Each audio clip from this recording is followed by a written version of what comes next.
disalurkan kepada orang-orang yang butuh pendanaan sehingga dana tersebut bisa lebih produktif lagi, Pak. Oke, oke, makasih. 90% lah ya, maksud saya mirip gitu ya. Tadi dari Rahma sama Bahrul mirip. Sebetulnya bank itu fungsinya utamanya adalah intermediasi. Intermediasi itu maksudnya memediasi gitu ya, di tengah-tengah. Dia menghimpun dana dari masyarakat, itu lalu disalurkan lagi ke masyarakat yang memerlukan gitu kan. Misalnya dari sisi usaha. Nah, banknya dapat untung dari mana? Banknya dapat untung dari dua sisi itu sebetulnya. Jadi dia waktu memberikan kredit dia akan dapat bunga, lalu ke dana masyarakat yang dipinjam dia akan membayar bunga, gitu ya. Jadi misalnya dia kasih kredit mikro misalnya dengan bunga 12%. Lalu dia membayarkan bunga ke nasabah penabung misalnya sekitar 5%. Banknya sendiri dapat untung sekitar 2%. Gitu ya. Itu fungsi utama perbankan, intermediasi. Maka sebetulnya juga jadi dengan adanya kredit yang disalurkan itu gitu ya, usaha kan sebetulnya makin berkembang, perekonomian semakin berkembang. Itu juga jadi fungsinya gitu ya, salah satu. Cuman kalau dilihat sebetulnya ada risiko nggak buat bank? Ada risiko nggak buat bank?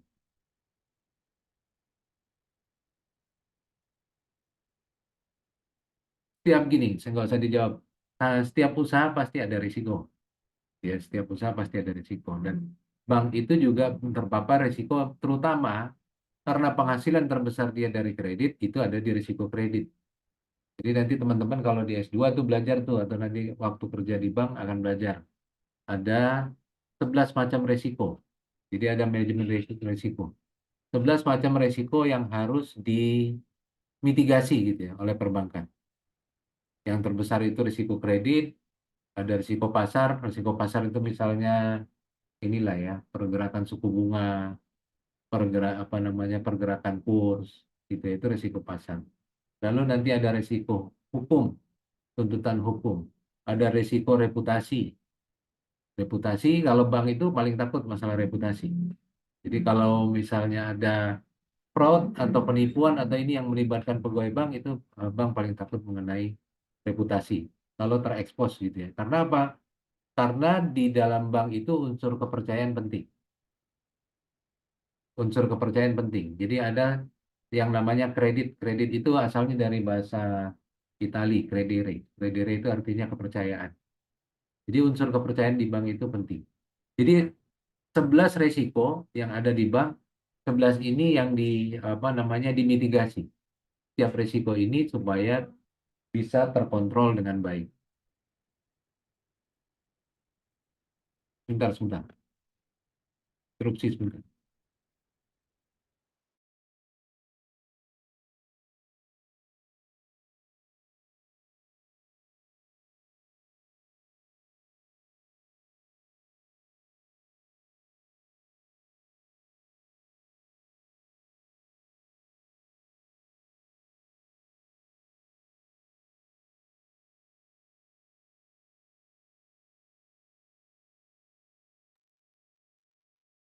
Oke, saya lanjut. Sesi satu itu masalah general banking, cerita dari awal gitu ya. Nanti sesi dua itu udah masalah komunikasi. Jadi di sesi ini saya coba mau menyampaikan dua-duanya. Saya mau sampaikan dua-duanya, yang sesi satu yang kita terlewat kemarin, nanti recordingnya saya buat juga, yang ini eh, saya ulang sedikit gitu ya, sesi satu dan sesi dua. Nah itu sekelumit mengenai perbankan. Ya, jadi sebetulnya ada 11 risiko juga yang harus diukur. Kalau teman-teman lihat modal bank itu sebetulnya kecil. Modal bank itu kecil. Jadi kalau dia misalnya bank itu punya aset 1.000 triliun gitu ya. Secara ketentuan itu sebetulnya dia cuma perlu modal 8%. Ya, nanti sudah manajemen risiko bisa jadi 12%. Tapi 8% dari 1.000 triliun berapa tuh? 80 miliar kali. 80 miliar. Jadi untuk mengelola dana dan kredit sekitar 1.000 triliun, Dia cuma perlu modal sekitar 80 miliar ya. Apa 800 miliar. 8% itu berarti 8 per 100 ya 80 miliar. 80 miliar untuk mengelola eh, oh enggak dong, kalau 1.000 triliun, 80 triliun. Son. 1.000 triliun kan kalau 8% dari 1.000 kan berarti 80 ya. 80 triliun. Dia perlu modal sekitar 80 triliun untuk kelola aset sebesar 1.000 triliun. Jadi bayangin resikonya kalau kreditnya itu misalnya 1.000 triliun, kreditnya itu macet semua. Itu jadi kerugian semua. Nggak akan cukup dengan modal 80 triliun untuk menutup itu. Kan modalnya itu sekitar 8%.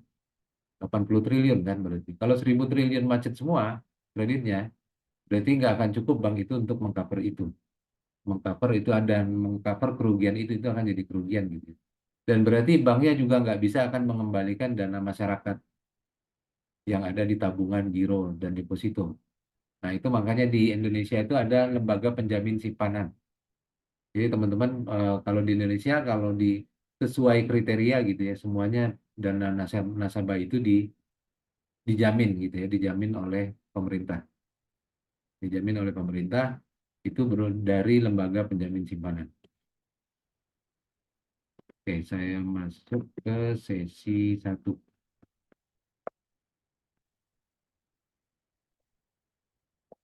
Dari sesi satu.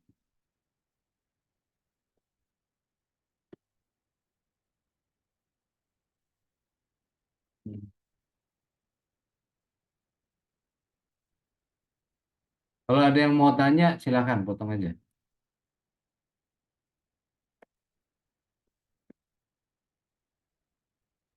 Nah, ini di modul ya. Oke, modul ini ada cerita sejarah dulu nih. Sejarah perbankan di Indonesia. Jadi bank di Indonesia itu sebetulnya sudah semenjak zaman Belanda ya, semenjak VOC. Jadi waktu sekitar tahun 1800-an itu ada De Javase Bank. Ya, De Javase Bank. Dan De Javase Bank ini yang sebetulnya yang jadi cikal bakal Bank Indonesia. Bank Indonesia itu beda ya, maksud saya jangan dibedakan sama bank umum. Bank Indonesia itu regulator. Ya, dia yang meregulasi perbankan gitu ya. Dia nggak beroperasi sebagai bank umum. Nah, ini sejarahnya gitu ya. Ini Javase Bank tahun 1828. Ini dulu Bank Belanda diakuisisi oleh pemerintah gitu ya. Dan ini yang jadi cikal bakal dari Bank Indonesia. Kalau teman-teman mau lihat itu di daerah kota di Jakarta itu ya, itu ada Museum BI, ada Museum Bank Mandiri gitu ya. Di situ tuh semua asal muasal perbankan banyaknya di situ. Di Kota Tua di Jakarta ya. Nah, tahun 54, 50-an dinasionalisasi. Nasionalisasi, akhirnya didirikanlah ada ini ya, bank-bank pemerintah. Ada BNI, BRI, BTN gitu, Bank Eksim, BDN, BBD, gitu lalu Bapindo gitu. Yang terakhir itu paling mudah Bapindo.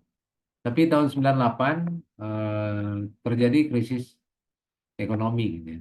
Terjadi krisis ekonomi, krisis moneter gitu ya.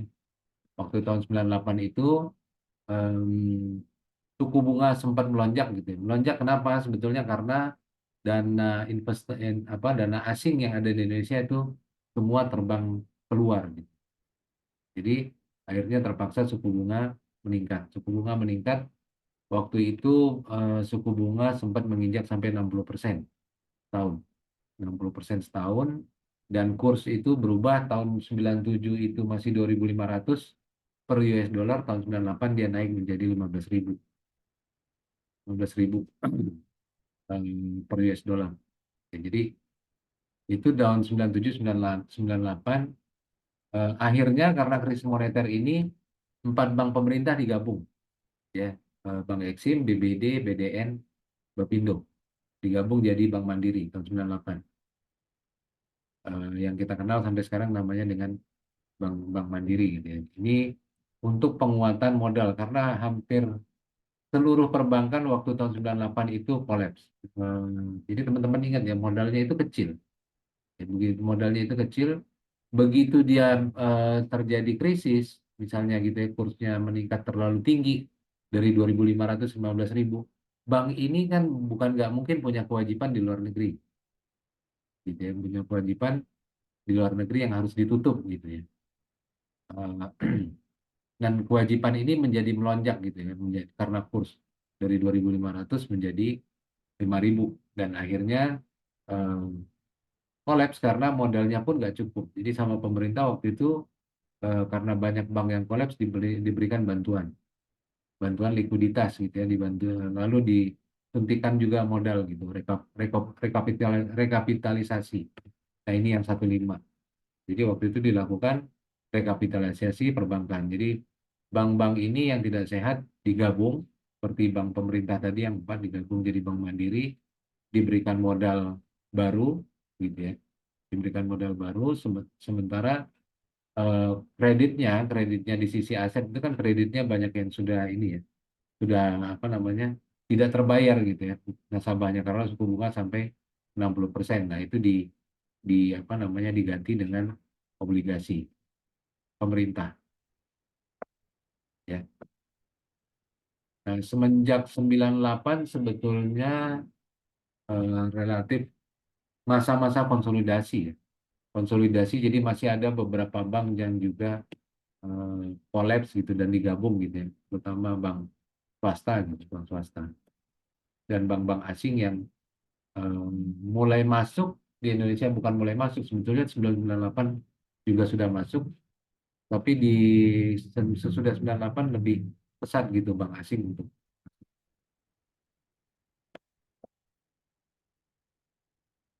ini definisi mengenai bank gitu ya. Ini saya nggak perlu kita baca yang definisi dari BNA Juha ini karena udah ada undang-undangnya gitu. Nah, ini Undang-Undang RI nomor 10 tahun 98. Bank ini adalah bank usaha, badan usaha yang menghimpun dana dari masyarakat dalam bentuk simpanan dan menyalurkan lagi ke dalam masyarakat dalam bentuk kredit gitu ya. Dan lalu mengenai fungsinya, nah ini tadi satu, intermediasi keuangan ada tiga ya. Ya, tadi intermediasi, memberikan kredit dan menghimpun dana, layanan keuangan juga. Layanan keuangan itu apa? Seperti apa namanya, clearing, transfer dan lain-lain gitu ya. Pembayaran payment itu layanan keuangan. Sekarang bank itu juga udah mix gitu, maksud saya mix, ada layanan investasi. Tapi eh, jangan rancu gitu ya. Kalau ada layanan investasi di bank, yang boleh menjual itu harus orang yang sudah bersertifikasi. Jadi pegawai bank sendiri sebetulnya nggak boleh langsung untuk menawarkan kalau dia bukan orang yang ahli di bidang investasi. Jadi pegawai bank ini nanti biasanya ada orang lain lagi gitu ya. Biasanya anak perusahaan bank itu seperti perusahaan sekuritas, dia yang akan menghandle investasi-investasi yang dilakukan oleh nasabah. Jadi saya pengen tanya, sebetulnya kalau investasi ini teman-teman di S1 udah ada yang melakukan jual beli saham, trading saham. Belum Saya pernah, pernah Pak. trading forex. Gimana gimana Mas Bahrul? Saya pernah trading di CFD, Pak. Di apa? CFD. Di FD itu apa? Kayak ya CFD saham. Oh, maksudnya gimana ya kalau TFD saham? TFD itu kepanjangannya apa? Saya nggak tahu loh itu.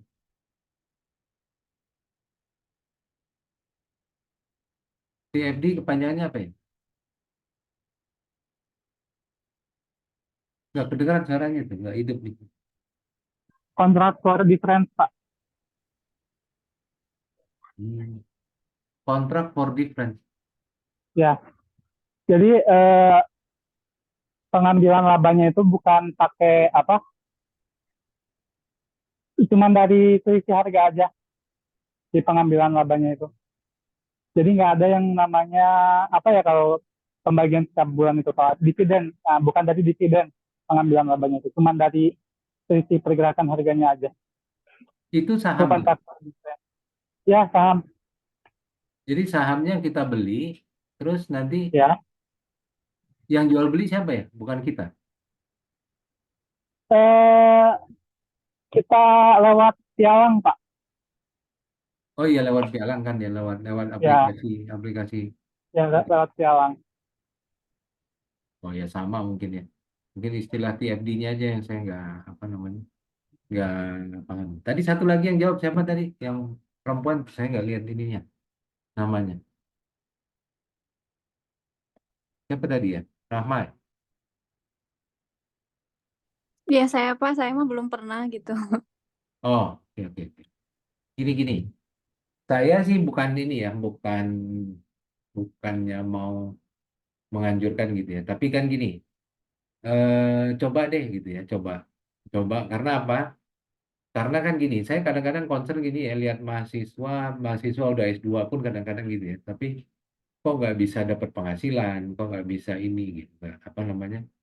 Eh, apa karena dia nggak mau mencoba gitu kan saya pikirnya. Karena kan modal di saham itu pun nggak besar-besar amat gitu. Maksud saya 1 juta juga bisa. 1 juta juga bisa. Saya terus terang aja, saya nggak seahli teman saya. Teman saya itu bukan teman lagi, anak buah saya itu.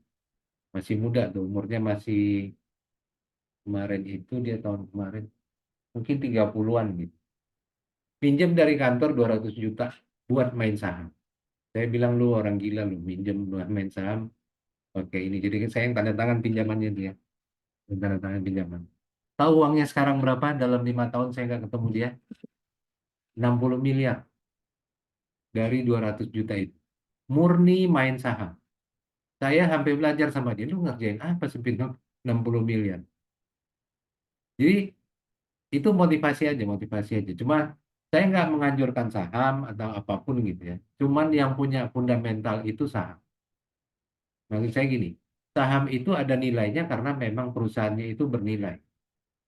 Lain kalau teman-teman ngomong bicara investasi Bitcoin dan lain-lain. Saya nggak bisa komentar karena fundamentalnya kita nggak tahu. Fundamentalnya apa gitu ya kalau Bitcoin, kalau ini. Tapi kalau saham, itu fundamentalnya ada, perusahaannya ada. Dan nggak perlu besar-besar sih sebetulnya. Jadi kalau teman-teman coba gitu ya, ada aplikasi namanya RTI. Coba cari di Google ada namanya RTI. RTI itu buat latihan, tapi real, terkoneksi dengan saham, sama bursa. Itu buat latihan. Kalau kita register, kita akan dikasih modal 100 juta. Ceritanya gitu ya, dikasih modal 100 juta. Nah, coba latihan gitu maksud saya. Mengontrol emosi juga penting gitu kan. Karena itu bukan apa-apa, itu membantu kok. Bukan itu membantu ya maksud saya gini. Untuk jajan-jajan aja percaya sama saya bisa dapat. Untuk uang jajan aja ya. Kalau cuma mau dapat 100 ribu sehari, kita modal mungkin 10 juta atau 5 juta cukup. Kalau sekedar mau dapat 100 ribu sehari. Kalau kita udah ini ya, maksud saya kita udah paham. Belajarnya juga kan mungkin sekitar 3 bulan. Cari di YouTube cara pakai RTI. Yaitu buat latihan. Nanti 3 bulan kalau udah lancar, baru nanti pakailah aplikasi saham yang benar gitu ya. Yang aslinya. Ada Ajaib, ada macam-macam, ada MOS untuk Mandiri Sekuritas gitu ya. Rata-rata kecil kok ininya. Sekitar apa namanya untuk transaksi awal mungkin 500 ribu atau 1 juta gitu. Ya, jadi eh, nanti mulai belajar jual beli, mulai belajar jual beli. Tapi teman-teman yang mesti tahu itu ada namanya di saham itu ada namanya money management. Jangan panik kalau harganya turun. Ya, kalau mau investasi yang benar, cari perusahaan yang bagus, simpan, diamin. Cari perusahaan yang bagus yang selama ini kayak di Indonesia ini perbankan. Perbankan itu berturut-turut bertahun-tahun gitu selalu bagus. Coba teman-teman lihat harga saham misalnya BCA, Mandiri, BRI. Tahun lalu, misalnya tahun 2018 berapa? Sampai ke 2024 harganya udah berapa? Ya bisa naik berkali-kali lipat. Bayangin kalau uang kita 1 juta aja dia dalam 5 tahun misalnya naik misalnya sampai 5 kali lipat gitu. Uang kita dalam 5 tahun juga 1 juta itu akan jadi 5 juta. Itu yang betul-betul investasi. Jadi coba, maksud saya coba. Saya kadang-kadang concern kok ada juga ya mahasiswa yang betul-betul nggak ini gitu. Maksud saya betul-betul kebingungan untuk cari uang. Kalau di masa sekarang ini sebetulnya mestinya nggak ada lagi tuh ya gitu. Mestinya. Karena nggak semua orang itu harus jadi pegawai. Gitu. Nggak semua orang harus jadi pegawai. Bisa jadi pengusaha atau dia ikutin sebetulnya semua trading-trading gitu ya. Mulai dari Bitcoin, Forex, apa namanya, saham, lain-lain. Itu silakan. Itu bisa dapat uang. Saya pernah ketemu anak muda di bank yang datang bawa duit sekitar 8 miliar. Dia mestor, bikin deposito. Saya pikir ini anak muda umur paling 28 tahun gitu ya. Bawa duit 8 miliar dia mau bikin deposito. Saya tanya dari mana, ternyata uangnya dari mana? Dari main Bitcoin, main kripto. Cuma kalau kripto ya itu nggak bisa di ini ya. Saya nggak tahu lah kalau teman-teman mau masuk silahkan. Tapi fundamentalnya itu apa fundamental dari kripto itu gitu. Apa dasarnya gitu. Kalau kita uang itu kan ada nilai nominalnya ya. Ada daya belinya. Kalau uang 1.000 bisa dapat ini karena harganya sekian harga. Misalnya uang 1.000, uang 3.000 dapat Indomie sebungkus. Karena Indomie itulah value-nya 3.000 satu bungkus gitu. Tapi kalau eh, saham begitu juga. Harga saham ini 10.000 karena memang nilai pasar menilai harga dia itu 10.000 menurut pasar. Harganya saat ini 10.000. Tapi kalau dan perusahaannya ada gitu ya. Perusahaannya ada. Tapi kalau kripto kita mau ngomong apa gitu ya. Ini Bitcoin harganya sekarang mungkin 800 juta gitu. 800 juta satu koin. Cuman 800 juta ini dari mana munculnya? Siapa di belakang 800 juta ini? Kalau perusahaan, kalau saham ada perusahaannya. Saham 10.000 per saham, memang perusahaannya nilainya 10.000. Nah kalau 800 juta Bitcoin ini value-nya dari mana? Ini kan cuma dari berdasarkan ini ya dari pembeli dan penjual.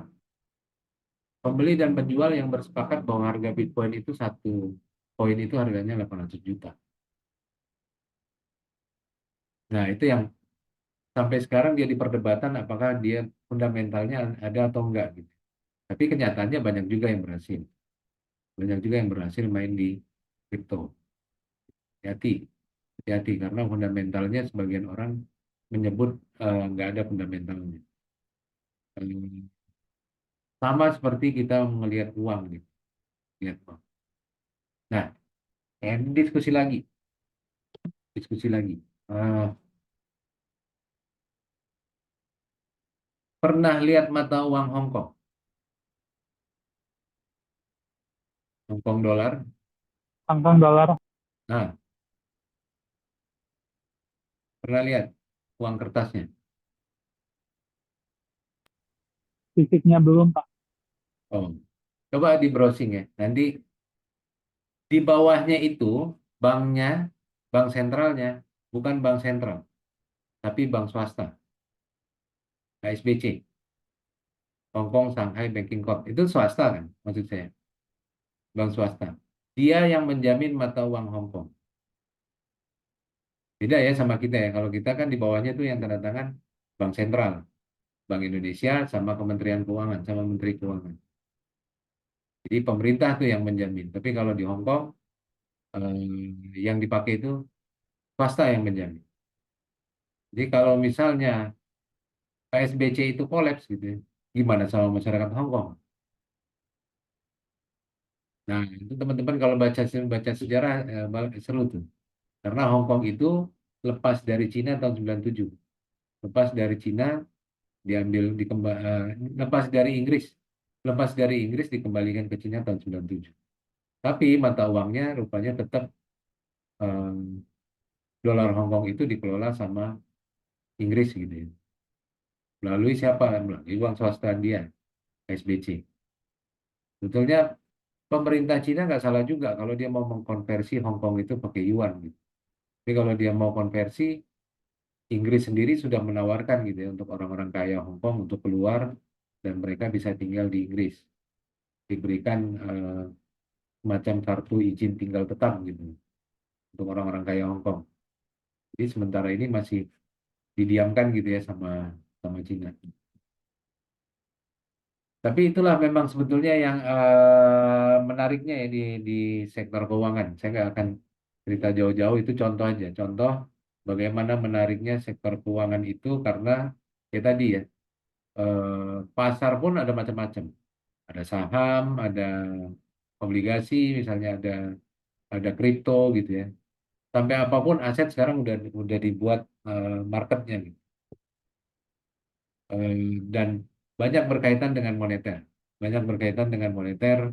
Teman-teman boleh bertanya-tanya gitu ya, kenapa Hong Kong itu mata uangnya, bank sentralnya itu kok ASBC gitu. Kenapa Timor Leste itu menggunakan mata uang US dollar gitu. Sebenarnya kan teman-teman mestinya kita sebagai negara yang berdaulat gitu ya, masa kita menerbitkan uang untuk negara lain gitu. Menerbitkan uang berarti kan bocor uangnya gitu ya, uang yang diterbitkan kan bocor. Itu menariknya di sektor keuangan. Saya lanjut ya, penyedia layanan keuangan, pengamanan dana nasabah. Jadi bank bertanggung jawab untuk menjaga keamanan dana dari nasabah. Ya, jadi eh, dijamin tadi saya bilang dijamin oleh lembaga penjamin simpanan. Ya, lembaga penjamin simpanan ini sendiri adalah badan milik pemerintah, ya, milik pemerintah. Nah, saya pengen tanya sebetulnya, kalau bank asing, ya, bank asing beroperasi di Indonesia, yang dana nasabahnya yang jamin lembaga penjamin simpanan, betul nggak? Misalnya gini, di sini kan ada OCBC, ada OCBC. OCBC itu kan bank asing. Dia beli NISP di Indonesia, lalu disebutlah itu OCBC Indonesia. Semua modalnya kan berarti dari OCBC Malaysia ke Singapura, di Singapura. Sekarang kita simpan uang di bank itu. Masyarakat Indonesia simpan uang di bank itu. Berarti masyarakat Indonesia uangnya yang ada di bank itu pun dijamin oleh lembaga penjamin simpanan tadi. Pertanyaannya begini, kalau OCBC-nya bangkrut, OCBC di Singapurnya bangkrut gitu ya, yang menjamin dana masyarakat di Indonesia siapa? Lembaga penjamin simpanan juga kan? Lembaga penjamin simpanan. Itu makanya sebetulnya berbahaya ada bank asing di negara kita untuk menghimpun dana. Nggak ada satupun negara, percaya misalnya. Cuman Indonesia, mungkin beberapa negara aja ya. Indonesia, Timor Leste, Vietnam mungkin. Yang mengizinkan bank asing menghimpun dana masyarakat di negaranya. Yang boleh, bank asing itu memberikan kredit ke warga negaranya boleh. Tapi kalau dia menghimpun dana, umumnya pemerintah-pemerintah itu nggak mau. Ya, nggak mau. Seperti di Cina gitu ya. Di Cina, misalnya kita punya bank, eh, kita bikin cabang bank di Cina gitu ya, di Cina. Pemerintah Cina itu nggak akan setuju kalau kita menghimpun dana masyarakat supaya nabung di bank kita yang ada di Cina. Nggak akan setuju. Tapi mereka akan setuju memberikan izin untuk menyalurkan kredit. Gitu ya. Nah, Indonesia ini efek dari tahun 98 itu sebetulnya. Regulasinya kebablasan. Bank-bank asing boleh menghimpun dana masyarakat di Indonesia. Pertanyaan saya tadi itu, misalnya bank asing yang ada di Indonesia, bangkrut dia di negaranya, kolaps dia di negaranya, tutup. Siapa yang menjamin dana masyarakat Indonesia yang ada di sini? Yang kita simpan tadi di bank asing tadi. yang menjamin LPS. Yang mengalami kerugian, yang membayar kerugian itu adalah LPS, yang berarti itu beban APBN. Beban APBN. Sementara yang kolaps itu banknya di luar negeri. Jadi itu sebetulnya berbahayanya gitu ya, berbahayanya boleh mengizinkan bank asing untuk menghimpun dana masyarakat di dalam negeri. Betulnya waktu Bank Senturi kan kita udah belajar juga. Bank Senturi itu kan dulu yang pemiliknya itu udah orang asing gitu. Udah orang asing, ternyata dana masyarakat yang dihimpun sama dia beliin surat berharga. Habis itu dia kabur. Yang menjamin dana masyarakat itu di Bank Senturi dulu siapa? Akhirnya pemerintah kan yang bayar. Pemilik Bank Senturinya kemana? Pemilik Bank Senturinya udah kabur ke luar negeri. Nah itu sebetulnya udah belajar kita dari situ. Ya, ini intermezzo aja. Off the record ini hanya untuk di kalangan kampus. Tapi itu hati-hatinya itu ya, bahwa di keuangan itu sangat mudah untuk apa ya, untuk dipermainkan gitu ya. Sangat mudah untuk apa namanya, antara lain itulah tadi contoh sederhananya. Kenapa pemerintah mengizinkan bank asing untuk menghimpun dana masyarakat di Indonesia? Itu berisiko besar. Nah, ini yang tadi nih, karena kaitannya dengan pengamanan dana nasabah. Iya betul, pengamanan dana nasabah. Tapi yang menjamin itu sebetulnya kan lembaga penjamin simpanan. Bank itu hanya membayar preminya, gitu kan? Bank itu membayar kayak asuransi lah gitu, asuransi ke lembaga penjamin simpanan. Oke. Next, nah ini manajemen risiko. Karena bank itu mempunyai risiko 11 risiko yang saya sebut tadi, 11 risiko. Dan bisa menjadi sistemik. Sistemik itu maksudnya gini, merembet ke bank-bank lain. Ya, jadi bank itu harus mempunyai manajemen risiko yang akan melakukan evaluasi terhadap 11 risiko yang bisa mempengaruhi kinerja dan kestabilan dan kesehatan dia. Kalau dia misalnya kolaps, itu bisa sistemik, bisa merembet ke bank-bank lain, terutama bank-bank besar gitu ya. Bank-bank besar kalau dia kolaps itu bisa merembet ke bank-bank lain. Jadi bank itu perlu memiliki manajemen risiko. Lalu sebagai penggerak pertumbuhan ekonomi, ini betul ya bahwa bank-bank itu kan menyalurkan kredit ya, pembiayaan. Pembiayaan sehingga volume usaha itu akan semakin besar dengan adanya kredit. Oke. Satu lagi stabilitas moneter. Nah, stabilitas moneter ini sebetulnya fungsi dari Bank Indonesia, ya, bank sentral. Ya, jadi dia terutama itu akan menjaga kurs, menjaga suku bunga, tingkat suku bunga. Ya. Jadi dengan mengatur suplai uang, gitu ya, suplai uang ke masyarakat. Nih, kayak begini nih ya, misalnya mau Lebaran gini, itu masyarakat akan banyak yang menerima THR, banyak yang menerima THR. Nanti suplai uang itu bisa tinggi, suplai uang bisa tinggi, efeknya bisa ke inflasi. Karena apa? Karena daya beli masyarakat kan meningkat. Begitu dapat THR, daya beli meningkat, masyarakat berbondong-bondong berkonsumsi, barang-barang akan naik, harga akan naik. Nah, BI itu, Bank Sentral itu salah satu tugasnya itu mengontrol stabilitas itu gitu. Antara lain dia misalnya, bukan nggak mungkin BI itu menaikkan suku bunga. Suku bunga supaya apa? Supaya masyarakat lebih cenderung untuk menyimpan uangnya daripada dikonsumsi. Oh, bunga lagi tinggi, ya udah saya investasiin aja, saya simpan di bank gitu, daripada saya konsumsi sekarang. Nah, itu salah satu fungsi dari stabilitas moneter gitu ya. Ya, mereka eh, mengatur suku bunga, mengatur kurs gitu ya, menjaga inflasi dan deflasi. Oke. Nah, ini jenisnya ya. Ada bank umum, ada bank BPR. Sebetulnya bank umum bank umum itu adalah bank yang gini, yang bisa mengikuti jasa lalu lintas pembayaran di BI.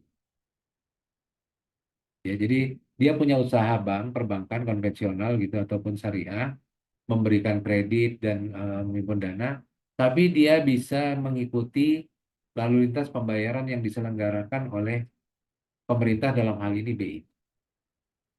Ya, misalnya gini, clearing, eh, clearing, transfer, cek dan biliar giro gitu. Itu kan semua dilaksanakan. Lalu pengiriman melalui RTGS, real time gross settlement, pengiriman melalui BI Fast itu ya. Kita kan suka transfer tuh ke bank lain tuh kalau pakai aplikasi gitu. Ada pilihan misalnya melalui BI Fast atau melalui SKM. Nah, itu penyelenggaranya itu adalah bank ini, bank sentral BI ya. Nah, bank umum itu bisa mengakses itu, tapi kalau BPR dia tidak bisa mengakses itu. Jadi dia tidak bisa mengakses lalu lintas pembayaran yang diselenggarakan oleh pemerintah. Jadi di BPR nggak mungkin ada cek dan BG. Itu bedanya ya, bank umum dan BPR. Kalau BPR nggak mungkin ada cek dan BG. Karena cek dan BG itu salah satu pembayarannya melalui apa namanya? Melalui lalu lintas pembayaran yang diselenggarakan oleh BI. Kalaupun dia mengeluarkan cek atau BG, mungkin cek BG-nya cuma bisa ditarik di bank dia sendiri, di BPR itu sendiri. Nggak bisa ditarik di bank lain. Jadi beda, beda ya antara bank umum sama BPR. Sama-sama melakukan kegiatan usaha perbankan, konvensional ataupun syariah, cuma bank umum ini bisa apa namanya? Bisa mengakses jasa lalu lintas pembayaran yang ada di bank sentral. Sementara BPR tidak bisa. Berdasarkan pemilikannya, ini satu bank milik pemerintah, BUMN ya, BUMN. Sehingga seluruh keuntungan bank ini punya pemerintah. Bank milik swasta. BUMN siapa aja? Ada yang bisa sebutin BUMN siapa aja yang ada di Indonesia?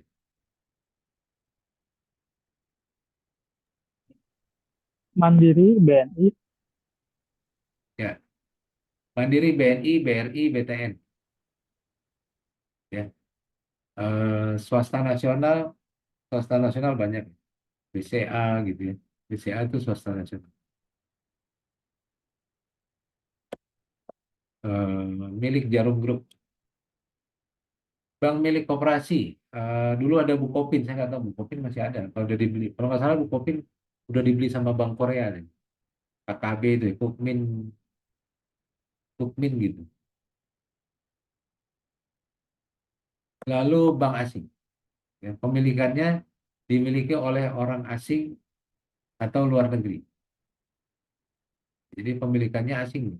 Ini yang saya sebut tadi sebetulnya agak berbahaya kalau mereka diizinkan untuk menghimpun dana masyarakat di dalam negeri. Bank campuran, ya, dimiliki oleh asing dan swasta nasional. Pemilikan sahamnya mayoritas dipegang biasanya oleh WNI. Lalu dari status ada bank devisa dan ada bank non devisa. Kalau bank devisa dia bisa melakukan transaksi ke luar negeri yang berhubungan dengan mata uang asing. Non devisa tidak punya izin untuk melaksanakan transaksi ke luar negeri. Jadi bank devisa dia bisa bertransaksi falas, bisa menjual traveler check gitu ya. Sementara kalau non devisa tidak bisa karena tidak ada izinnya. Lalu berdasarkan cara menentukan harga, ada bank konvensional, ada bank syariah. Gampangnya gini, kalau bank konvensional, dia akan mengikuti suku bunga pasar. Ya, kalau BI bilang suku bunga simpanan sekarang 5%, mungkin bank konvensional akan taruh di tabungan dia gitu ya 4%. Atau mungkin dia taruh deposito 5% juga, sesuai dari BI. Nah, dia menjual berdasarkan simpanan dana masyarakat tadi kan. Kalau misalnya dana masyarakatnya 5%, mungkin kreditnya dia bisa salurkan 8% atau 9% sudah dipotong biaya operasional. Gitu ya, biaya operasional dia. Jadi murni berdasarkan suku bunga yang berlaku di pasar.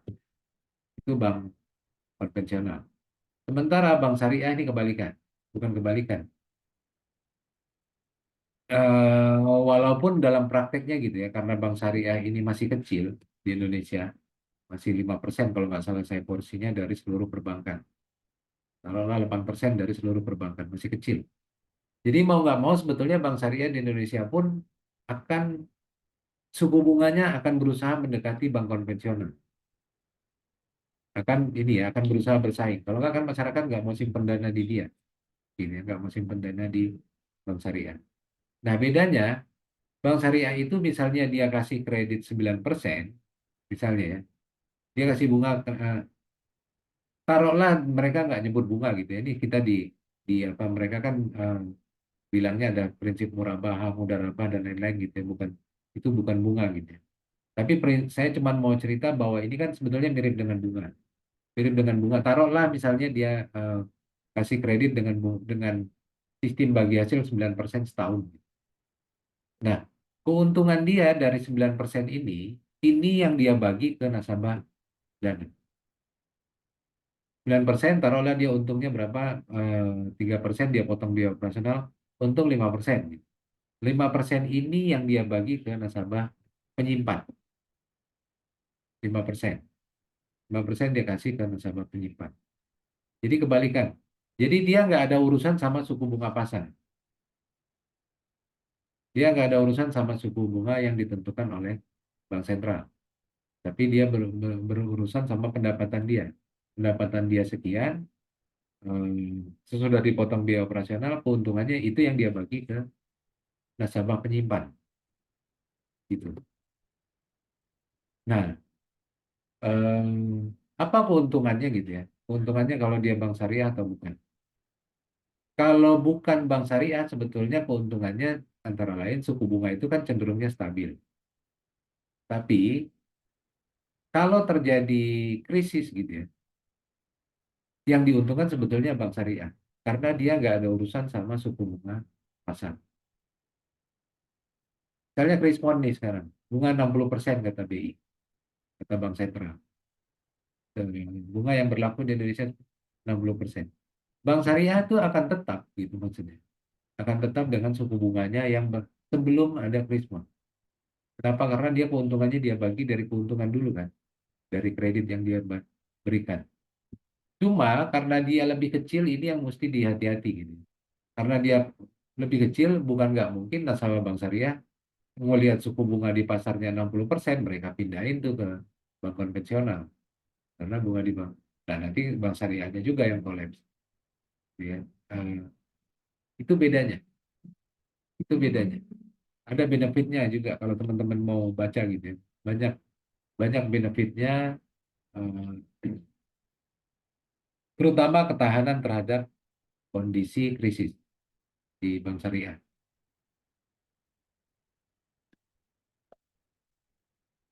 Nah, ini mendukung pertumbuhan ekonomi tadi ya untuk pembiayaan proyek, pembiayaan kredit. Lalu peranan bank yang memfasilitasi perdagangan dan investasi. Betul. Jadi untuk perdagangan investasi juga memberikan layanan gitu ya. Fasilitasi pembayaran itu misalnya teman-teman udah lihat sekarang banyak yang udah pakai QRIS ya QRIS. QR code itu sangat memudahkan sebetulnya. Memudahkan dan sama bank sentral sudah di apa namanya distandarisir gitu ya. Kalau dulu kan kita QRIS setiap setiap lembaga pembayar itu akan mengeluarkan QRIS sendiri-sendiri. Ya, akhirnya distandarkan oleh bank sentral. Likuiditas dan stabilitas keuangan ini ya tadi, ini biasanya ada di bank sentral. Memberikan akses keuangan ke masyarakat, termasuk usaha kecil dan mikro. Menjaga keamanan integritas sistem keuangan. Oke, ini proses. Ada yang mau tanya? Silakan kalau ada yang mau tanya.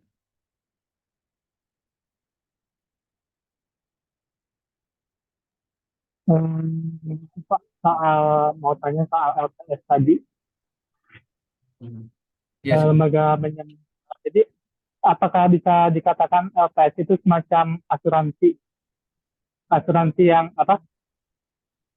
Jadi bank membayarkan premi kepada si LPS itu, lalu kemudian LPS itu menjamin apabila di kemudian hari terjadi sesuatu yang tidak diinginkan Ya, seperti bank tersebut collapse dan semacamnya. Apakah demikian? betul betul. Saya nggak tahu kenapa mereka bukan lembaga asuransi ya, tapi kan mereka lembaga penjamin simpanan. Tapi banknya memang betul bayar bayar premi.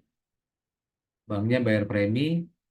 Kalau nanti terjadi kolaps, mereka akan bayar. Cuma maksud saya gini, eh, LPS itu ada standar tertentu tuh, misalnya. Tertentu misalnya maksimum uang yang disimpan di satu bank itu 2 miliar gitu. Kalau di atas 2 miliar dia nggak ganti. Terus maksimum suku bunganya suku bunga, bukan bunga jor-joran, maksud saya bunga acuan dari Bank Sentral.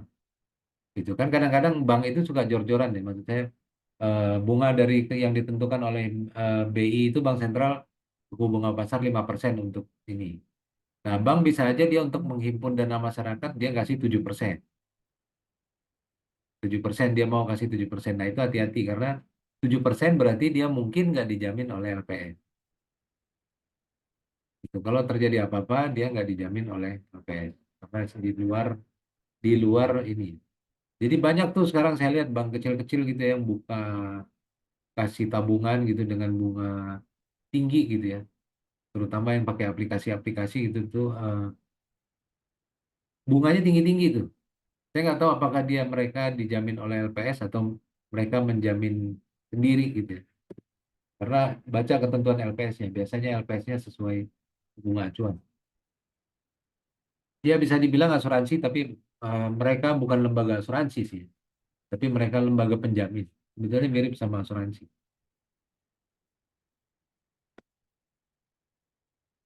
Oke, ada yang mau tanya lagi, silakan. Pak, saya izin bertanya.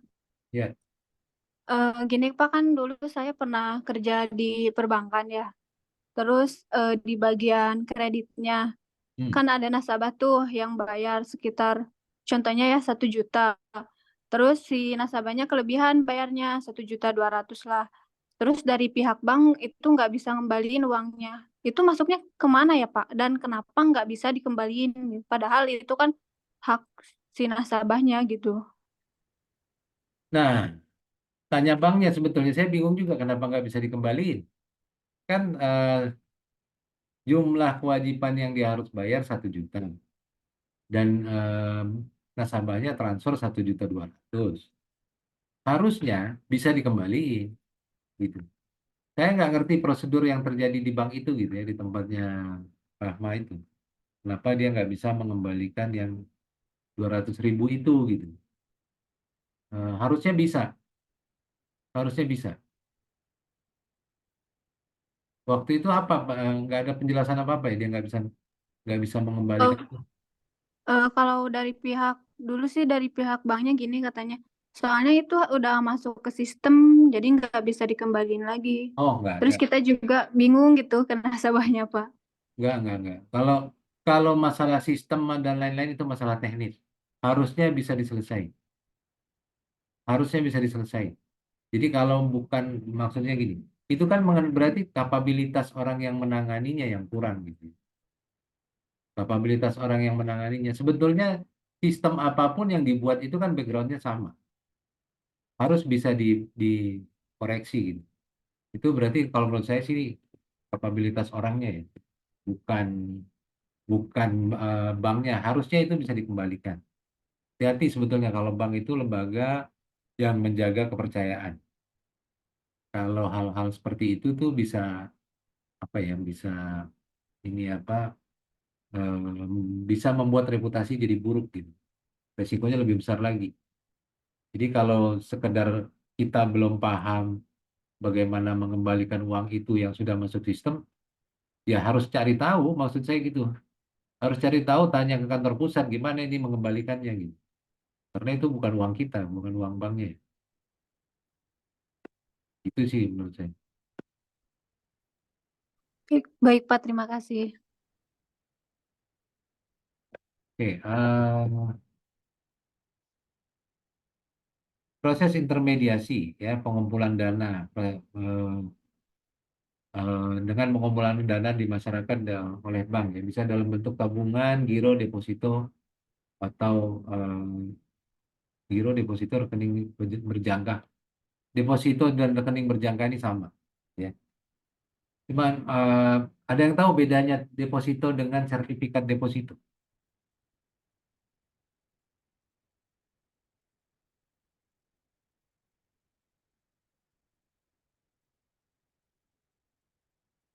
Ada yang tahu bedanya deposito dengan sertifikat deposito?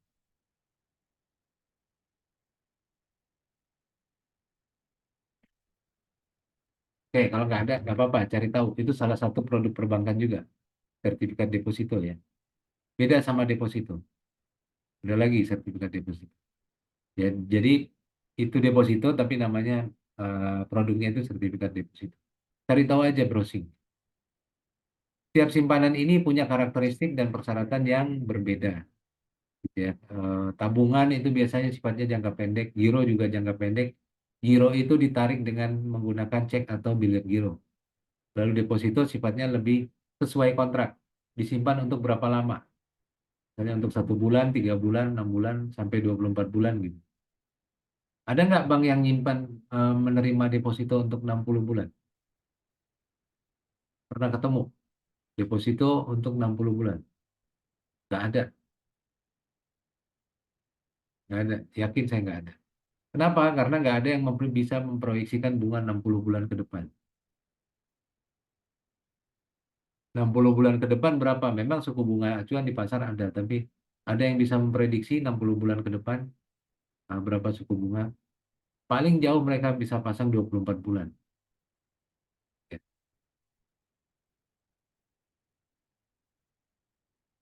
Dana yang dihimpun oleh bank ini menjadi sumber pembiayaan untuk menyalurkan kembali. Nah, nanti kalau teman-teman ada yang kerja di bank, nanti eh, ada pemikiran yang mesti dipahami gini ya. Kalau misalnya kita memperkirakan suku bunga akan naik, ya. Belum nih, belum naik. Sekarang suku bunga 5%.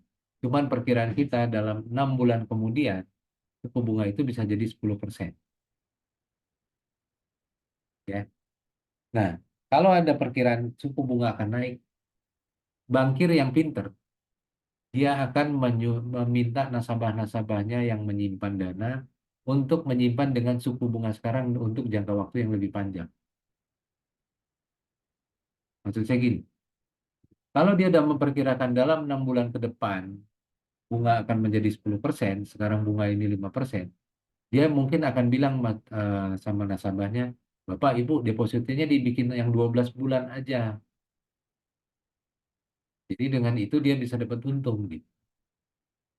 Kenapa? Karena dia cuma membayar bunga taruhlah sekitar 5%, 6%. Sementara 6 bulan kemudian dia udah memperkirakan bunga akan jadi 10. Gitu tuh. Cara berpikir bankir tuh begitu gitu. Ya. Tapi bagaimanapun perbankan itu nggak akan ada yang senang kalau terjadi kenaikan suku bunga. Nggak suka. Pasti nggak ada satupun bank yang suka kalau terjadi kenaikan suku bunga. Bank akan lebih senang kalau terjadi penurunan suku bunga. Ya. Kenapa kalau penurunan suku bunga? Kalau dia kenaikan suku bunga, resiko kredit itu lebih besar. Kalau ada kenaikan, resiko gagal bayar debitur-debitur itu akan lebih besar. Kalau suku bunga rendah, yang meminjam pun akan lebih banyak. Yang meminjam uang pun akan lebih banyak. Dan resiko gagal bayarnya pun rendah. Jadi nggak ada satupun pihak yang menyukai kenaikan suku bunga. Nggak ada satupun pihak, walaupun itu perbankan, gitu. Nggak ada satupun yang suka dengan inflasi. Ada yang kenaikan harga-harga yang bisa menyebabkan suku bunga jadi naik. Tidak ada satupun, baik pemerintah, perbankan, gitu ya, masyarakat, tidak ada satupun yang suka dengan suku bunga yang tinggi.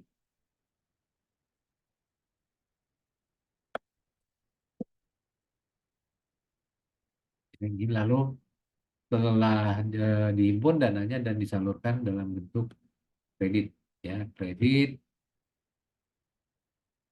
bisa ada kredit konsumsi, kredit investasi, kredit modal kerja dan kredit lainnya. Teman-teman mungkin harus bisa belajar bedain ya. Kredit konsumsi itu untuk kebutuhan konsumsi, ya misalnya KPR itu adalah kredit pemilikan rumah, itu konsumsi untuk pembelian rumah, itu masuk kredit konsumsi. Kartu kredit biasa digunakan untuk pembelanjaan sehari-hari, itu masuk kredit konsumsi. Ya, kredit karyawan, kredit serbaguna, apapun namanya gitu ya, itu biasanya digunakan untuk kebutuhan konsumsi. Ya, entah dia pinjamannya digunakan untuk bayar anak sekolah dan lain-lain gitu ya. Tapi itu adalah kredit konsumsi. Lalu ada kredit modal kerja. Ini modal modal kerja ini biasanya perputarannya tahunan, 1 tahun 1 tahun. Biasanya dipakai di perdagangan. Dan biasanya yang umum pakai di perdagangan. Jadi modal kerjanya apa? Untuk beli stok, untuk eh, stok, lalu untuk ini juga piutang, untuk tagihan, gitu ya. Jadi misalnya gini, kalau kita punya modal 100 juta, gitu ya. Sekarang semua modal kita sudah terputar nih, sedang digunakan gitu ya, untuk memenuhi pesanan. Datang orang pesan barang 100 juta. Tentu seluruh modal kita dikeluarkan untuk memenuhi pesanan orang itu gitu. Tiba-tiba datang lagi orang bikin pesanan 200 juta. Nah, kita nggak bisa mengakses kerjaan itu gitu kalau karena modal kita terbatas. Nah, waktu itulah kita perlu modal kredit, modal kerja untuk beli inventory, untuk diputar jadi produksi jadi barang jadi dan dijual karena pembelinya kan udah ada. Sederhananya gitu ya. Itu kredit modal kerja. Eh, Ada lagi yang lain-lain gitu ya. Ada kredit modal kerja untuk kontraktor juga ada. Beda pola aja, tapi prinsipnya dia akan gunakan kredit itu untuk kebutuhan usahanya. Ya, itu kredit modal kerja. Kontraktor gini deh, simpelnya gini. Dia punya proyek, misalnya harganya proyek dari pemerintah 6 miliar. Pemerintah cuma bayar DP 30%, 1,8 miliar. Proyeknya 6 miliar. Sementara untuk mengerjakan proyek dia perlu biaya 5 miliar. Punya uang cuma 1,8 miliar. Berarti dia perlu 3,2 miliar untuk menyelesaikan proyek itu dan menagih ke pemerintah. Itu contoh kontraktor. Jadi kontraktor dia bisa berbulan-bulan tuh. Berbulan-bulan misalnya untuk mengerjakan proyek itu dia pinjam ke bank tadi 3,2 miliar untuk mengerjakan proyek itu. Masa proyeknya berapa lama? 6 bulan, ya udah 6 bulan. 6 bulan ditambah masa pembayaran dari pemerintah berapa lama? Dari nagih. Misalnya pemerintah bayar 2 bulan kemudian, ya udah berarti 8 bulan. Dia akan pakai kredit 3,2 miliar tadi selama 8 bulan untuk mengerjakan sampai dengan dia terima pembayaran. Gitu. Kalau tadi kan modal kerja dia berputar terus ya. Nanti udah ada pembayaran, masuk lagi, nanti ada orderan dia kerjakan lagi. Kalau kontraktor biasanya lebih panjang, konstruksi lebih panjang sesuai dengan jangka waktu proyek. Itu kredit modal kerja. Lalu kredit investasi. Kredit investasi ini adalah pembelian barang-barang non konsumtif untuk usaha. Misalnya pembuatan pabrik. Nah, itu investasi, ya. Pembangunan hotel. Semuanya untuk usaha, bukan untuk dikonsumsi. Barang-barang produktif, ya, pembelian mesin. Itu investasi. Semua tujuannya untuk produktif, ya, untuk usaha, bukan untuk dikonsumsi sendiri. Beda kalau kita beli rumah tadi. Di rumah untuk dipakai sendiri itu kredit KPR, itu masuk kredit konsumtif. Oke, kalau ada yang mau tanya, silakan. Nah, peranan risiko. Nah, ini tadi ya, risiko itu bank itu punya 11 risiko yang harus dimitigasi. Ya, kenapa? Karena bank itu sifat risikonya sistemik. Dia bisa menyebar, bisa menyebar ke bank-bank lain gitu. Jadi dia harus mengendalikan risiko itu. Apa risiko yang paling besar sebetulnya yang dikenal itu adalah risiko kredit. Ya, risiko kredit di mana si peminjam ya, atau debitur tidak bisa mengembalikan pinjaman sesuai dengan kesepakatan. Tidak dapat atau tidak mau mengembalikan pinjaman sesuai dengan kesepakatan. Ya, oleh karena itu, evaluasi dan analisis kredit yang bagus itu sangat diperlukan.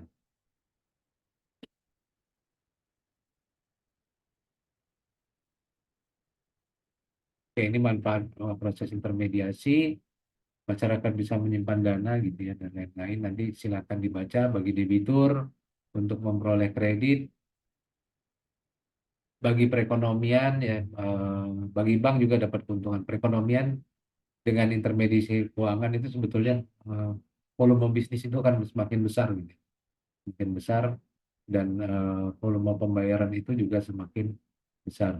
Bagi banknya sendiri, banknya akan mendapatkan keuntungan dari selisih bunga maupun dari transaksi ya, fee dari transaksi. Kayak teman-teman misalnya transfer itu bayar 3.000, nah itu kan ada fee based income. Nah itu salah satu pendapatan bank juga. Jadi rata-rata itu mungkin pendapatan perbankan itu 25% dari fee, 75% itu dari apa namanya, dari kredit ya, dari bunga kredit. Walaupun berbeda-beda mungkin perkiraan saya gitu. Sekitar 25% dan 75% dari kredit, 25% itu dari fee. Nah, regulasi. Jadi bank ini sebetulnya adalah industri yang highly regulated, yang sangat diatur, sangat memiliki regulasi, sangat harus terbuka, gitu ya, sangat harus terbuka. Semua bank itu kalau teman-teman lihat dia akan ada dimonitor terus oleh regulator ya. Regulatornya dalam hal ini BI dan Otoritas Jasa Keuangan dan OJK. Nanti teman-teman kalau di manajemen risiko akan belajar gitu, akan belajar mengenai pengawasan bank. Ya, jadi antara lain untuk mencegah risiko-risiko tadi. Ya, jadi belum tentu modalnya itu 8%. Bisa jadi modalnya itu 19%. Tergantung dengan risiko yang dia hadapi. Tapi kalau minimumnya mungkin sampai sekarang masih tentuannya 8%.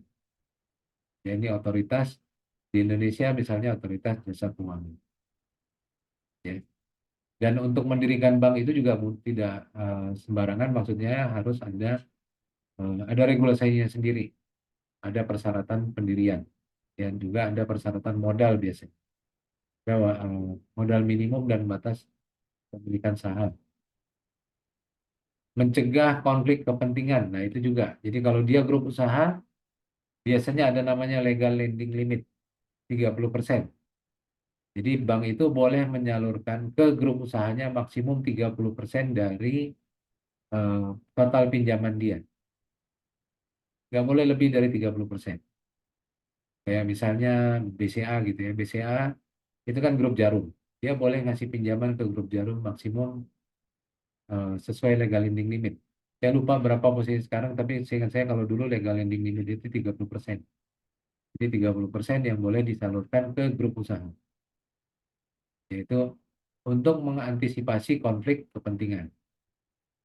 Ya. Jadi benturan kepentingan itu sangat tinggi ya kalau di bank. Sangat dijaga gitu. Pemisahan fungsi. Tidak boleh terjadi benturan kepentingan. Gitu. Orang yang memutus kredit, gitu ya, orang manajemen risiko itu dipisah sama orang yang melakukan analisis kredit. Kenapa? Karena supaya tidak ada benturan kepentingan. Gitu. Nah, sekarang pemilu sekarang Presiden sama Gibran, apakah itu benturan kepentingan atau enggak? Silakan dijawab.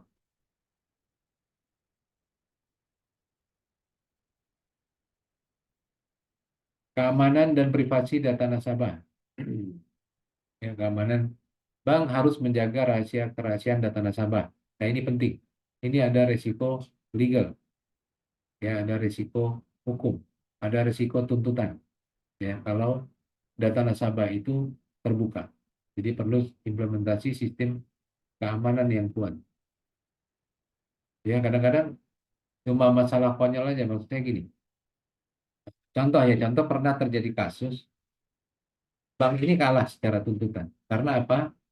karena nasabahnya perempuan, nabung di satu bank gitu, dan suaminya datang ke bank itu minta rekening koran istrinya. Ini individu yang beda loh. Suaminya datang ke bank itu, dia minta rekening koran istrinya, dikasih sama bank, dan ternyata mereka jadi cekcok karena apa? Karena mungkin ada transaksi yang apa yang suaminya nggak setuju gitu ya. Dan yang kalah dan akhirnya si nasabah perempuan ini menuntut. Yang menang siapa? Yang menang nasabah. Yaitu termasuk dari kerahasiaan bank. Kenapa bank itu bisa memberikan rekening koran ke suaminya tanpa kuasa? Itu contoh gitu ya, contoh keamanan dan privasi data nasabah dan risikonya ke risiko legal. Syarat pelaporan dan transparansi. Nah, bank ini diminta sangat transparan. Jadi kita bisa lihat laporan keuangan bank gitu ya. Kalau di webnya BI itu setiap bulan ada laporan keuangan setiap bank, setiap bulan. Jadi kita bisa pantau sebetulnya bank ini sehat atau enggak. Ya. Lalu manajemen risiko tadi yang saya bilang ada 11 risiko. Ini juga ada aturan mengenai pencucian uang dan pendanaan teroris. Nah, bank juga harus menjaga itu gitu ya. Jadi berkaitannya dengan PPATK, pusat apa itu saya lupa kepanjangan. Jadi bank juga bisa melaporkan ke PPATK transaksi-transaksi yang mencurigakan, gitu ya. Transaksi yang mencurigakan antara lain untuk pencucian uang atau pendanaan teroris. Tapi nasabah sebetulnya nggak perlu takut karena itu bukan berarti data dia bocor gitu ya. Ini kan cuma di internal banknya. Banknya akan lapor ke PPATK gitu, sesuai regulasi. Dan bukan berarti data dia akan bocor kan enggak. Karena itu kan belum tentu terbukti bahwa dia melakukan pencucian uang. Belum tentu terbukti dia melakukan pendanaan teroris. Jadi bank itu sifatnya hanya awal gitu ya, dugaan awal. Dugaan awal, misalnya gini, ada pegawai negeri dengan golongan sekian, ternyata transaksinya sampai eh, taruhlah ratusan miliar, gitu ya. Bank bukan tidak mungkin melaporkan itu ke PPATK sebagai sarana awal, sarana awal. Kok bisa maksudnya gitu ya? Secara dokumen orang ini golongannya sekian, PNS golongan sekian, kok bisa transaksi ini. Tapi bukan berarti apa data nasabah itu dibuka gitu ya. Kadang-kadang jadi terjadi miskonsepsi gitu bahwa nasabah itu transaksinya ketahuan, wah nanti ketahuan sama pajak, nggak ada hubungannya, nggak ada hubungannya. Cuman nanti suatu saat kalau terjadi kasus gitu ya, bukan tidak mungkin itu akan terbuka semua gitu, bahwa ada transaksi-transaksi ini gitu. Ya, jadi bank itu punya kewajiban untuk menyampaikan dan nggak semua, ada batasannya gitu, ada batasan transaksi yang diperkirakan itu untuk pencucian uang atau pendanaan teroris. Ya, lalu kebangkrutan dan krisis. Saya kira ini untuk sesi satu ya. Sesi satu, silakan kalau ada yang mau tanya. Kalau nggak ada, saya masuk ke sesi dua sebentar. Nah ini komunikasi di tempat kerja. Ya. Jadi gini teman-teman, komunikasi itu sesuatu yang gampang-gampang susah ya. Dibilang susah itu nggak sebetulnya gampang gitu. Tapi kadang-kadang kita tidak menyadari bahwa kita belum melakukan komunikasi yang efektif.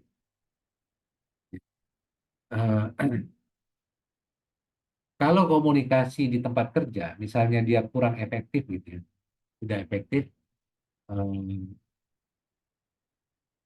maka mungkin informasi yang disampaikan itu tidak sesuai, tidak sesuai. Ya, jadi bisa jadi bahwa tujuan itu tujuan yang akan dikerjakan menjadi berbeda. Jadi peran komunikasi itu sangat penting di dalam lingkungan kerja. Ini ya, secara definisi. Komunikasi didefinisikan sebagai pengoperan lambang-lambang yang mengandung arti. Sebetulnya adalah penyampaian informasi, gitu ya. Penyampaian pengertian yang mengundang semua unsur prosedur. Jadi secara definisi. Komunikasi adalah jalur informasi dan dari pengertian dari seseorang ke orang lain. Itu komunikasi. Ya, jadi sebetulnya dalam komunikasi itu ada beberapa unsur. Ya. Ada pihak yang mengkomunikasikan atau komunikator atau sender, dia yang menyampaikan berita. Lalu ada pihak komunikan, pihak yang menerima informasi, ya, berita. Lalu ada pesan, ya, yang mengandung intisari berita yang disampaikan. Lalu ada feedback, ya, umpan balik dari si penerima berita. Ada 4 jenis feedback, ada positif feedback, ya, kalau antara komunikator dan komunikannya bisa saling mengerti dan punya pengertian yang sama. Negatif feedback kalau yang disampaikan komunikan kepada komunikator itu tidak mendukung, ya. Jadi tidak, istilahnya tidak nyambung. Lalu netral feedback gitu ya, bahwa apa yang disampaikan itu sebetulnya nggak relevan. Feedbacknya itu nggak relevan bagi komunikator. Lalu yang terakhir adalah zero feedback, bahwa komunikator menerima pesan dari komunikan yang tidak dapat dimengerti. Ya. Lalu medianya ada bermacam-macam, ya. Ada media yang digunakan, bisa juga dengan gambar kerja maupun alat komunikasi. Nah, ini komunikasi di tempat kerja itu ada komunikasi lisan, ya. Bentuknya tatap muka, rapat, diskusi, dan lain-lain. Dan ada komunikasi tertulis, contohnya adalah email, memo, laporan, gitu ya, catatan. Nonverbal, ya, misalnya itu adalah ekspresi, gerak tubuh, kontak mata, itu juga komunikasi. Jadi kalau di dalam perusahaan itu komunikasi sebetulnya hal yang sangat penting dan harus clear, ya, harus clear. Penyampaian apa yang kita ingin komunikasikan itu harus clear. Nah, apa yang paling penting dari komunikasi? Yang pertama adalah jadilah pendengar yang aktif. Itu sebetulnya kunci paling utama dari komunikasi. Anda kalau belajar di kursus manapun nanti akan ketemu bahwa kunci utama dari komunikasi adalah kita menjadi pendengar yang efektif, ya. Pendengar yang aktif. Belajar dulu untuk mendengar, baru kita bisa berkomunikasi dengan baik. Lalu mendengarkan dengan aktif, berbicara dengan jelas, menggunakan bahasa yang tepat, mempertahankan sikap terbuka, dan menghormati pendapat orang lain. Ya. Oke, ini mengenai tekniknya, lalu teknologinya.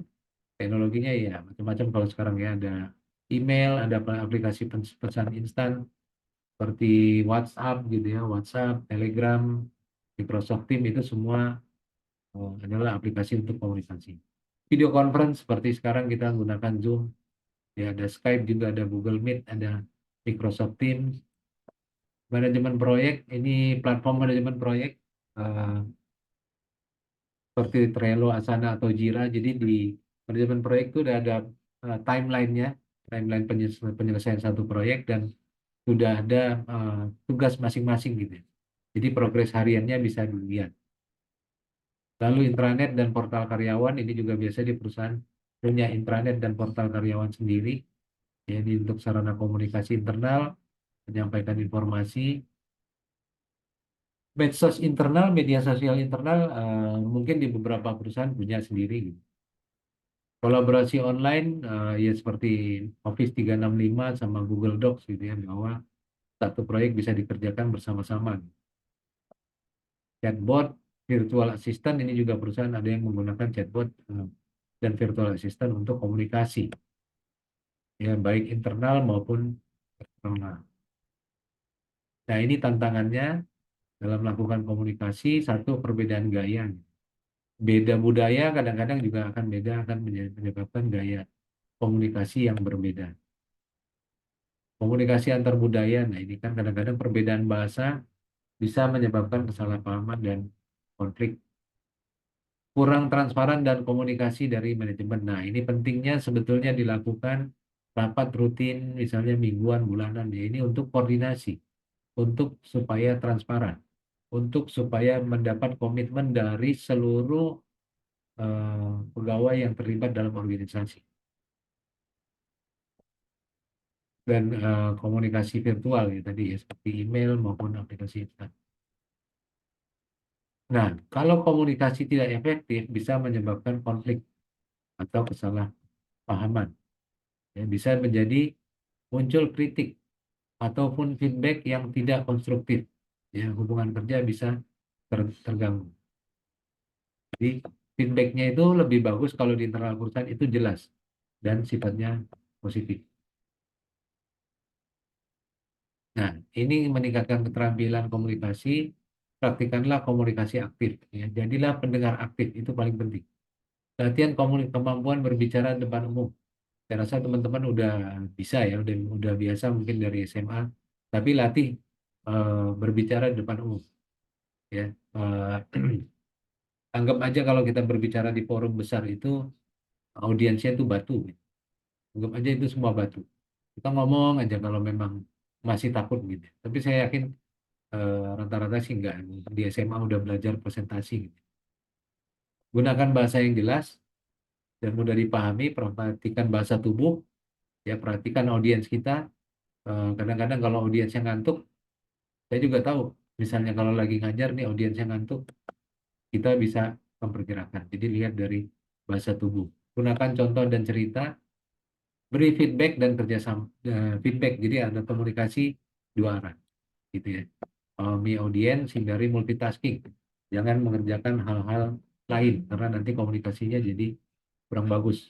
Terbuka terhadap masukan, ikuti pelatihan. Jadi itu aja untuk sesi 2 ya, saya menyampaikan mengenai teknik komunikasi. Mungkin cukup sederhana ya kalau teman-teman baca gitu.